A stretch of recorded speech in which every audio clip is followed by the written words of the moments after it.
اعوذ باللہ من الشیطان الرجیم، بسم اللہ الرحمن الرحیم۔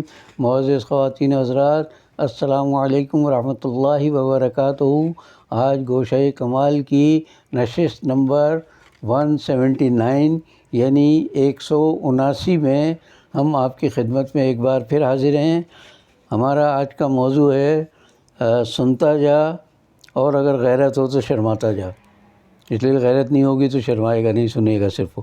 اچھا، اب آج کا ہمارے موضوع مختلف ہیں، ایک موضوع نہیں ہے کوئی بھی، اور اس کی وجہ یہ ہے کہ آج اخبارات میں اس قدر خبریں شائع ہوئی ہیں موجودہ حکومت کی طرف سے اور ان کی مخالفت میں، اور جو حرکتیں انہوں نے 3.25 سال کے عرصے میں کی ہیں ان کی ناکامیوں کا منہ بولتا ثبوت اخبارات کی آج کی سرخیاں ہیں، اور بہت ساری ہیں، ایک دو نہیں ہیں۔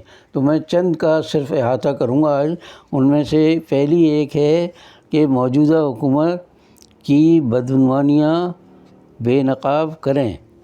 یہ ہمارے ملک کے جو بھی سربراہ ہیں انہوں نے فرمایا ہے کہ موجودہ حکومت کی بھی بدعنوانیاں، یا جو اس کو یہ لوگ کرپشن کہتے ہیں انگریزی میں، ان کو بے نقاب کیا جائے۔ سوال یہ ہے کہ تم تو بے نقاب کر رہے ہو پچھلی حکومتوں کی، تمہاری بھی اس وقت بے نقاب ہوں گی جب تم جا چکے ہوگے، جب عوام جو ہے جوتے مار کے تمہیں باہر نکالیں گے حکومتوں سے، چاہے وہ وفاقی ہوں یا صوبائی، تو وہاں سے جب نکالے جاؤ گے تو پھر جو اگلا جو آئے گا اگر تمہارے جیسا نہیں ہوا تو وہ پھر تمہارے خلاف ساری مہم چلائے گا۔ تو یہ ایک پتہ نہیں کیوں ایک ہمارے یہاں طے آ گیا ہے کہ پچھلوں کو برا بھلا کہو اور خود چاہے کچھ بھی نہ کرو، پھر جب اگلا آئے گا تو وہ پچھلوں کو برا کہے گا۔ وہ جو میں کفن چوروں کی مثال دیتا ہوں وہ ان سب پر صادق آتی ہے کہ ایک کفن چور مرنے لگا، بیٹے سے کہہ رہا بیٹا ساری عمر مجھے لوگوں نے گالیاں دی ہیں، اب تم میرے مرنے کے بعد ایسا کام کرنا کہ لوگ مجھے اچھا کہیں۔ تو اچھا باپ میں کروں گا۔ اب وہ جب مر گیا اس کا باپ تو کفن چور نے یہ کیا کہ خالی کفن نہیں نکالتا تھا بلکہ لاشوں کی بے حرمتی بھی کرتا تھا۔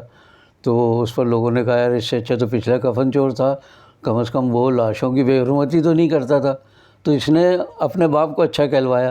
یہ جب مرنے لگا تو اس نے بھی یہی کہا کہ بھئی تمہارے دادا کا بھی یہ حال تھا اور میرا بھی یہ حال کہ لوگ برا بھلا کہتے، گالیاں دیتے تھے، تو اب تم بیٹا ایسا کوئی کام کرنا کہ ہم دونوں کو اچھا کہیں لوگ، یعنی تمہارے باپ کو بھی اور میرے باپ کو بھی۔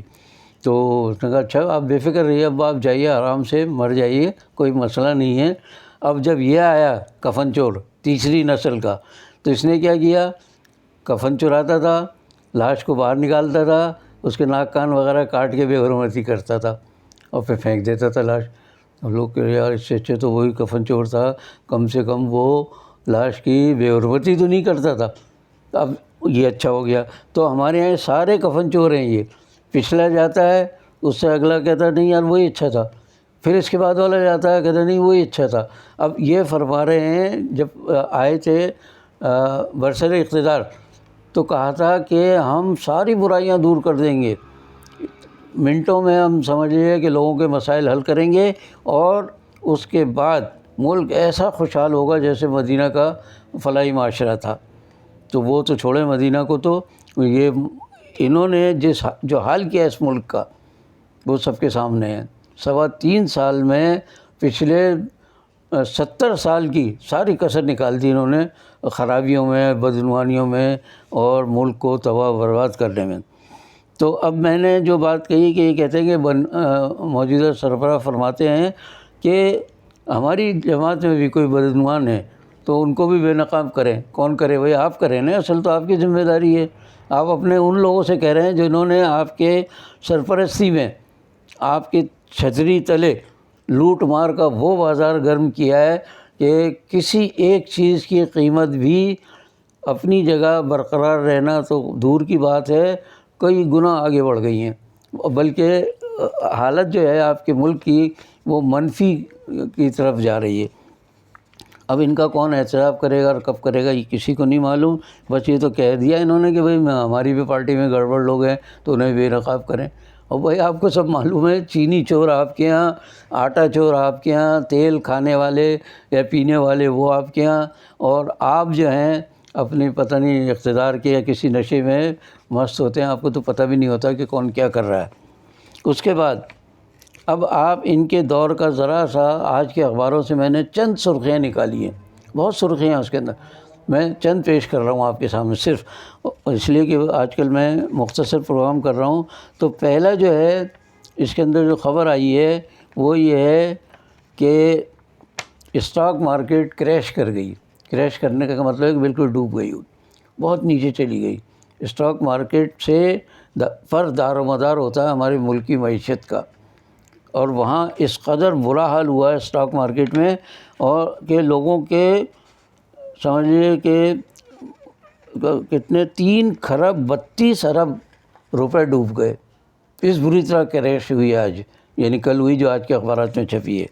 اس کے بعد ڈالر جو ہے مسلسل اپنی قیمت بڑھا رہا ہے، اور آج کے اخبارات میں جو خبر تھی کہ 178 روپے کے قریب پہنچ گیا ہے۔ میں اکثر ذکر کرتا ہوں، لوگوں کو شاید یقین نہ آئے کہ میرے بچپن میں 3 روپے کا 1 ڈالر ہوتا تھا، اور 5 روپے کا 1 ڈالر کے حساب سے تو میں نے بھی کتاب خریدی ہے ایک زمانے میں۔ 1 ڈالر 5 روپے کا ہوتا تھا، جو آج ہے 178 روپے کا۔ تصور کیجیے، یہ جب آئے تھے جب بہت کم تھا، انہوں نے آتی جو ڈالر کی قیمت بڑھائی، روپے کی قدر کم کی ہے۔ پاکستان اور اس کے روپے کی قیمت کم کرنے میں ان کا بہت بڑا ہاتھ ہے۔ اس کے بعد آپ اندازہ کر لیں کہ یہ جو ڈوبے ہیں پیسے وہاں اسٹاک مارکیٹ میں، اس کی وجہ سے یورو اور پاؤنڈ جو بیرونی کرنسیاں ہیں وہ بھی کافی بڑھ گئی روپے کے مقابلے میں۔ پھر اس کی وجہ سے قرضوں میں، پاکستان نے جو قرضے لے رکھے ہیں، ظاہر ہے وہ ڈالر میں اس میں ہوتے ہیں، اور پاکستانی روپوں میں جب اس کو کنورٹ کریں یا پاکستانی روپوں کو کنورٹ کر کے ڈالر میں جب واپس کیے جائیں گے تو تقریباً ان قرضوں میں 33 کھرب روپے کا اضافہ ہو گیا ہے۔ چند دنوں میں جو اسٹاک مارکیٹ گری ہے اس کی وجہ سے کھربوں روپے کا سمجھ لیجیے نقصان ہوا ہے پاکستانی خزانے کو۔ اچھا، ایک اور بڑی مزے کی بات ہے، یہ کہتے ہیں دنیا بھر میں یہ مہنگائی ہے اور یہ بیماریاں ہیں اور یہ فلاں ہیں اور وبائیں آ رہی ہیں، یہ رہی، تو ہم کیا کریں؟ اب عالم یہ ہے کہ اس وقت دنیا بھر میں پیٹرولیم مصنوعات اور سونا سستا ہو رہا ہے، اور کافی سستا۔ اس کے مقابلے میں پاکستان میں آج بھی سونا بہت مہنگا ہو گیا ہے۔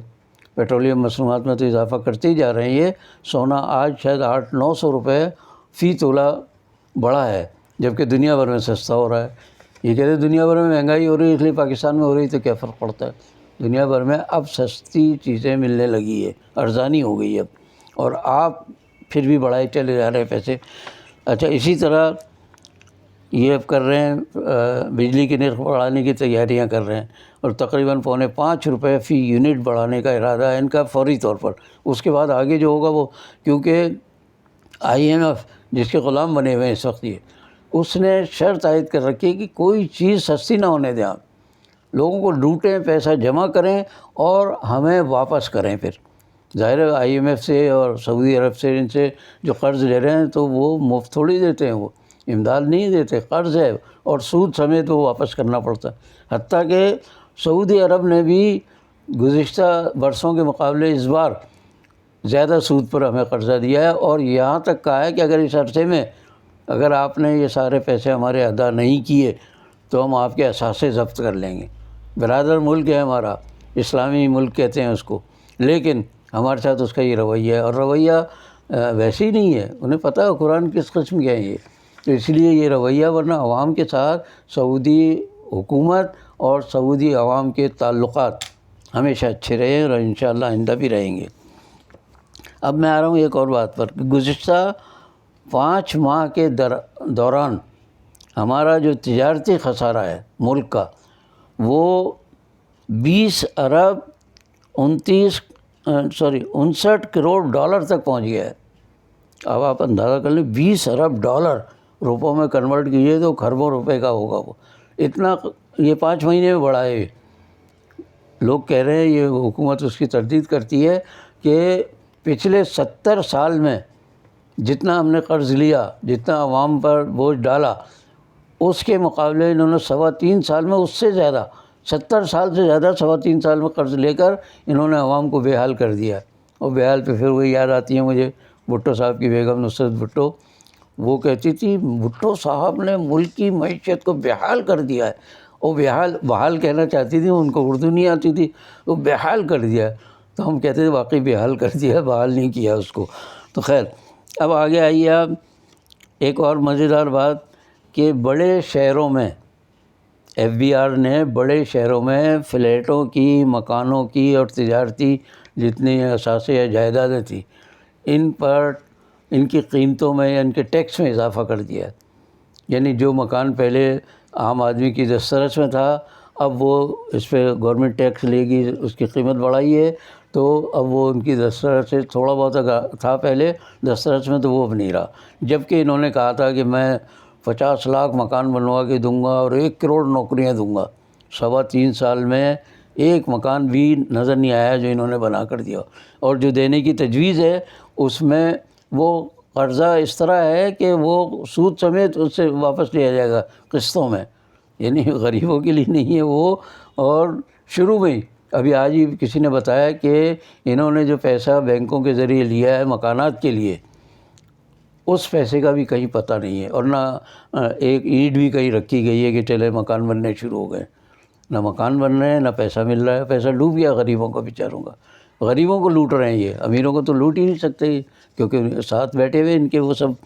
اچھا اب آپ اندازہ کریں کہ بڑے شہروں میں انہوں نے کہا کہ مکانوں کی، دیہات میں تو مکان ہوتے ہی کہاں ہیں، کچے پکے اینٹوں کے گارے کے مکان ہوتے ہیں وہ، اور انہیں مکان بھی نہیں کہہ سکتے. بارش آئی آندھی آئی تو بیچارے وہ مکان ہی ختم ہو جاتے ہیں.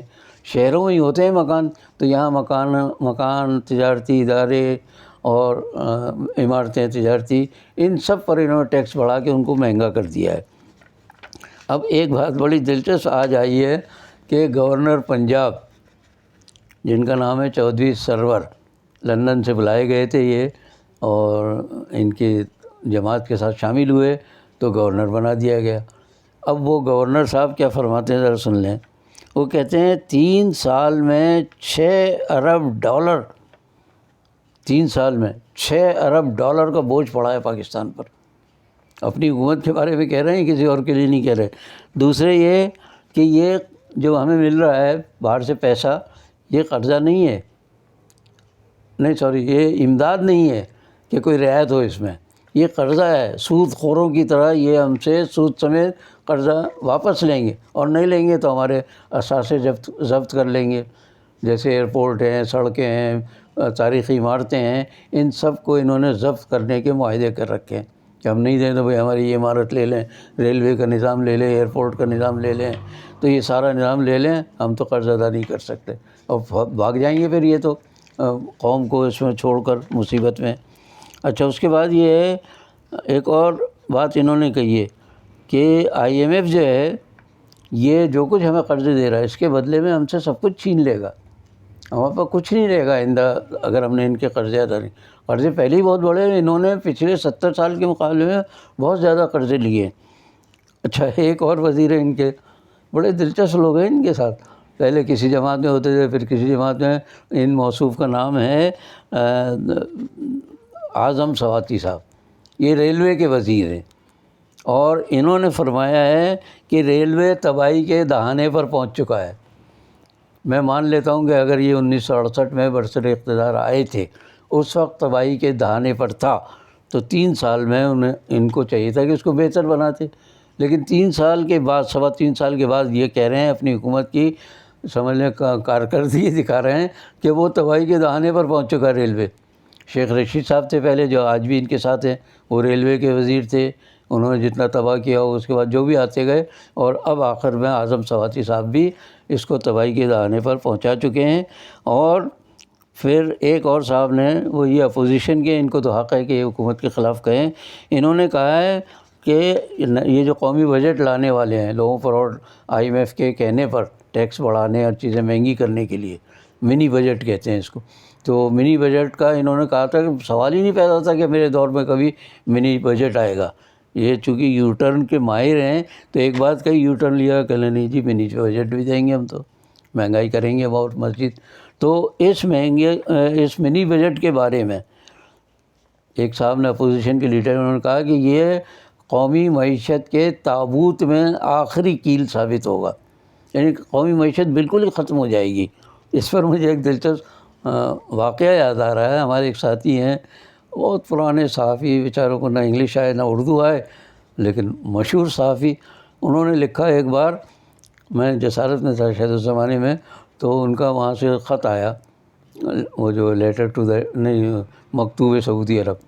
اب میں ایڈٹ کرنے لگا، پڑھنے لگا، اوٹ پٹانگ جو سمجھ میں آتا تھا لکھتے تھے وہ صاحب۔ انہوں نے لکھا کہ ملک فہد، اس سے پہلے جو تھے شاہ فہد کے نے معیشت کے کیا کہنا چاہیے، تابوت میں آخری کیل ٹھوک دیے۔ ان کا مقصد یہ تھا، وہ کہنا چاہ رہے تھے کہ بہت مکمل کر دیا ہے انہوں نے، جبکہ تابوت میں آخری کیل ٹھوکنے کا مطلب کہ بالکل ہی تباہ کر دیا ہے۔ انہیں جتنی اردو آتی تھی اس حساب سے انہوں نے کہا کہ انہوں نے تعمیراتی شعبے میں آخری کیل ٹھوک دی ہے انہوں نے، اس کا حالانکہ انہوں نے بہت اچھا تعمیر کرایا تھا حرمین شریفین کو۔ تو یہ تو واقعی تابوت میں آخری کیل ٹھوک رہے ہیں یہ۔ اور پھر ایک اور سن لیں بس آخری، کہ حسن عبدال ایکسپریس وے کی تعمیر میں 4 ارب روپے کا گھپلہ ہے۔ اتنی کرپشن ہوئی ہوں کہ 4 ارب روپے کسے کہتے ہیں، اور صرف ایک شعبے میں۔ اور وہ کون سا شعبہ ہے؟ حسن عبدال ایکسپریس وے، راستہ جو بنایا انہوں نے، 4 ارب روپے کا انہوں نے وہاں ٹیکہ لگا دیا۔ اور ٹیکہ آپ کو پتہ ہے کہ یہ جو سربراہ ہیں اس حکومت کے، وہ ٹیکہ بھی لگاتے ہیں، گولیاں بھی کھاتے ہیں، تو انہیں حوریں بھی نظر آتی ہے اور جنت بھی نظر آتی ہے۔ ظاہر ہے ہم آپ تو اس طرح کی چیزیں استعمال نہیں کرتے، ہمیں تو نظر نہیں آتی ہے۔ آخری بات جو میں آپ سے کہنا چاہ رہا ہوں وہ یہ ہے کہ حسن خاور صاحب ہیں، یہ پنجاب کے معاون ہیں یہ، تو انہوں نے فرمایا ہے کہ مہنگائی کا بہتر طریقے سے ہم مقابلہ کر رہے ہیں۔ اس سے اچھا بہتر طریقہ کیا ہوگا کہ ایک دن نہیں گزرتا کہ ہر چیز مہنگی ہوتی ہے، تو یہ اس طرح مقابلہ کر رہے ہیں۔ اس طرح اگر مقابلہ کرنے کے لیے کسی غیر ملکی کو لا کر بٹھا دیں تو لوٹ مار کر کے پاکستان کے عوام کو برا حال کر کے کہے گا ہم تو روزانہ مقابلہ کر رہے ہیں، دیکھیے آپ۔ اور آخر میں ایک بات اور تھی، یار یہ کارڈ رکھا تھا نا، آخری ایک بات وہ میں رکھ کے بھول گیا ہوں۔ تو اس میں ایک صاحب ہیں ان کے، فواد چودھری، بڑی عجیب چیز ہیں یہ، کبھی چاند کے معاملے میں گڑبڑ کرتے ہیں، کبھی کسی معاملے میں، کبھی موسم کو تبدیل کرنے کی باتیں کرتے ہیں۔ بہت ان کی شکل بھی دیکھیں تو پتہ چلے گا کہ یہ وزیر کیسے بنتے ہیں ان کے ہاں۔ تو وہ وزیر ہیں، موٹے تازے اچھے خاصے صحت مند، تو وہ فرماتے ہیں اپوزیشن تھکے ہوئے پہلوانوں کا اجتماع ہے، یعنی پہلوان تو ہیں، پہلوان تو مان لیا ان کو، لیکن تھکے ہوئے پہلوان ہیں، یہ تازہ پہلوان ہیں، یہ وقت جو حکمرانی کر رہے ہیں۔ تو یہ تازہ دم پہلوانوں کا اجتماع ہے، جب یہ تھکے ہوئے ہو جائیں گے تو اگلی حکومت انہیں بھی ایسے ہی لعن طعن کرے گی ان پر بھی۔ اور اس طرح اگر ایسا ہی کوئی وزیر اطلاعات و نشریات اگلی حکومت نے بھی لگایا تو وہ تو زمین آسمان کے خلافی، اور آسمان سے بلکہ تارے توڑ کے لا کے رکھ دے گا کہ جی اتنا کارنامہ انجام دیا۔ تو آج کے لیے اتنا ہی۔ میں آپ سے اپنے پروگرام کو سبسکرائب، شیئر اور لائک کرنے کی درخواست کے ساتھ باقی بشرط زندگی باقی۔